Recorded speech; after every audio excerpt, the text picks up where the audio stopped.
Symbol দিয়েও দেয়, তাতে কি যায় আসে? মানে এই যে বারবার মুখ পুড়ছে, এটা ভালো নয়। ভোটে ভরাডুবির পরে ভেঙে খান খান হয়ে গেছে তৃণমূল। এদিকে বিধানসভায় পাল্লা ভারী ঋতব্রত তৃণমূলের, অন্যদিকে লোকসভাতেও চুরমার তৃণমূল। দলের হ্রাস কার্যত মমতা বন্দ্যোপাধ্যায়ের হাতছাড়া হয়েছে।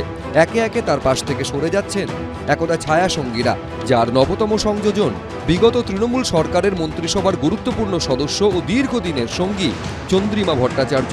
ফলে সবথেকে বড় প্রশ্ন হয়ে দাঁড়াচ্ছে, এবার কি তৃণমূল দলটাই হাতছাড়া হয়ে যেতে পারে মমতা বন্দ্যোপাধ্যায়ের? ঘাসফুল প্রতীকও কি তার হাত থেকে চলে যেতে পারে? নির্বাচন কমিশনের কাছে কমপ্লেন করিয়ে আপনি সিম্বল কেড়ে নিতে পারেন, যদিও আমরা জানি সিম্বল আপনার পক্ষে যাবে না। কিন্তু ধরে নিলাম যদি ভ্যানিশ কুমার বাবু আমাদের পার্টিকে ফিনিশ করার জন্য ইলেকশনটাও করেছেন, যদি সিম্বল দিয়েও দেয়, তাতে কি যায় আসে? দরকার আমি গলায় সিম্বলটা ঝুলিয়ে মানুষের কাছে যখন বেরোবো, আপনারা কি আমার কণ্ঠরোধ করতে পারবেন? গণেশ কুমারজি, তার ব্যাপারে এরকম কুরুচিকর শব্দ প্রয়োগ করা, তার নাম বিকৃত করে বলা, আমার মনে হয় এটা সংবিধানের পজিশনে থাকা একজন ব্যক্তির অপমান। এই প্রেক্ষাপটে সোমবার দিল্লিতে নির্বাচন কমিশনের মুখোমুখি হতে চলেছে তৃণমূলের বিবদমান দুই গোষ্ঠী, কালীঘাট তৃণমূল ও ঋতব্রত তৃণমূল। এর আগে দুই শিবিরকেই তাদের রিপোর্ট জমা দিতে বলেছিল কমিশন। সেই সময়সীমা শেষ হচ্ছে সোমবার বিকেল 5টায়। তার আগে রবিবারই দিল্লি রওনা হন কালীঘাট তৃণমূলের দুই প্রতিনিধি, সাংসদ ডেরেক ওব্রায়েন ও কল্যাণ বন্দ্যোপাধ্যায়। যদি সত্যি নির্বাচন কমিশন নিরপেক্ষভাবে কাজ করে, তাহলে আমাদেরই প্রতীক পাওয়া উচিত। 98 সালে যখন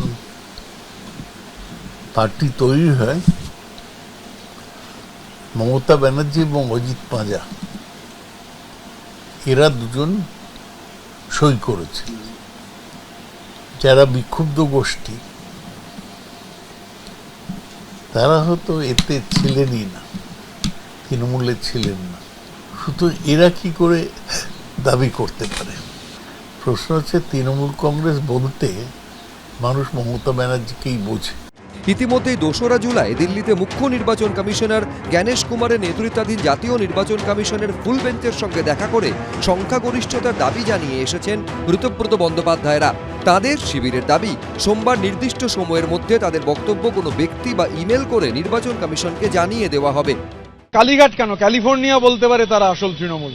এটা কালীঘাটও ঠিক করবে না, ক্যালিফোর্নিয়াও ঠিক করবে না, নির্বাচন কমিশন ঠিক করবে না। এটা ম্যান্ডেটরি প্রসেস, এটাই নিয়ম যে আপনাকে কোনো একটা সেশন হলে, কনফারেন্স হলে ইলেকশন কমিশনকে জানাতে হবে। এখন আপনি সেটা সোশ্যাল মিডিয়ায় জানালে হয় না।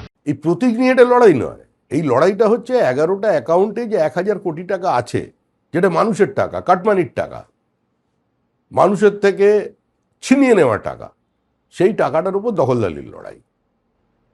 এই লড়াইয়ে কে সিম্বল পাবে কে সিম্বল পাবে না, এ নিয়ে বিজেপির কোনো উৎসাহ নেই। তবে দেখবেন ভবিষ্যতে ইভিএম বক্সে ওই জোড়াফুল সিম্বলটাই আর খুঁজে পাওয়া যাবে না।